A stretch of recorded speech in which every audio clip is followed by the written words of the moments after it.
Bom dia a todos, me chamo David Pontes, sou um dos autores do nosso trabalho da utilização do design de experimentos na validação do sistema de medição alternativo para as características de planicidade dos revestimentos cerâmicos. Bem, com o aumento da demanda das empresas que buscam cada vez mais competitividade e novas tecnologias no mercado nacional, surgem os desafios para as placas cerâmicas de trazer cada vez mais tamanhos maiores e espessuras relativamente menores. Com base nisto, as normas ABNT 13006 e 10545 definem respectivamente os limites normativos para estas características de planicidade, sendo elas a curvatura lateral, curvatura central e empeno.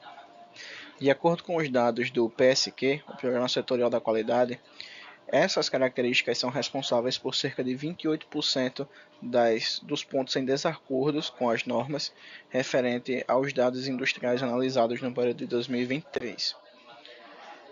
Assim, para a medição desses parâmetros, a norma 10.545.2 define o uso do equipamento dataplucômetro. Tal equipamento faz uso de 3 pontos de medição fixos, de tal forma que ele consiga medir todas as características de planicidade de uma única vez. Dessa forma, com 3 pontos de medições, o aparelho acaba ficando sob balanço. E com o crescente aumento do tamanho dos revestimentos e a gradativa redução, temos a incidência cada vez maior da deformação plástica no mesmo, tal qual a figura. Dessa forma, o presente estudo tem como objetivo identificar os fatores que influenciam no método de medição alternativo com o uso de régua e relógio comparador, tal qual a imagem abaixo. As variáveis selecionadas correspondem aos pontos adotados pela norma, sendo y1 e y2 os pontos correspondentes à curvatura central, y3 a y6 os pontos correspondentes à curvatura lateral, e os pontos de y7 a y10 correspondentes aos pontos de empeno. Para a determinação dos fatores, foi utilizado um diagrama de causa e efeito desenvolvido em um brainstorm com especialistas do setor.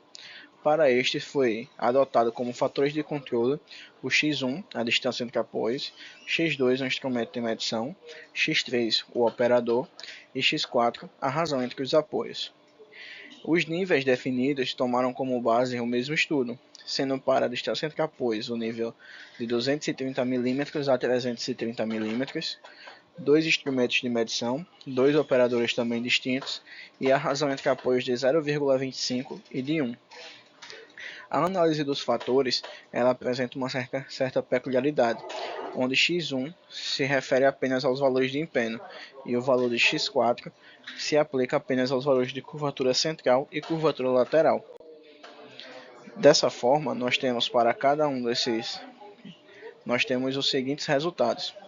Após a execução dos experimentos, nós seguimos o seguinte procedimento: criação do modelo de regressão completo, determinação dos fatores que exercem maior influência sobre o processo de medição, utilizando o pseudo-erro padrão de Length, ou P, a customização do modelo, tendo em vista os fatores mais relevantes, a adequação dessa customização e análise do comportamento do processo.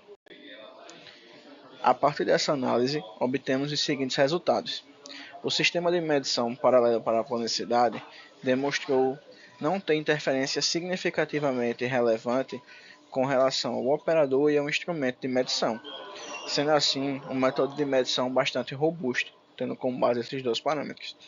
Entretanto, quando se analisa de forma mais objetiva os pontos de apoio definidos para a curvatura central, lateral e empeno, dados pela razão entre apoios e a distância entre apoios, nós vemos que as mesmas exercem alta influência nos resultados obtidos.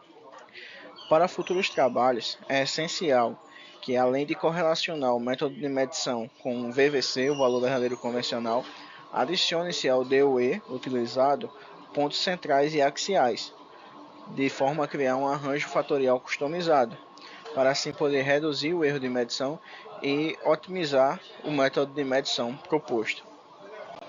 Por fim, temos as referências utilizadas no trabalho. Obrigado a todos.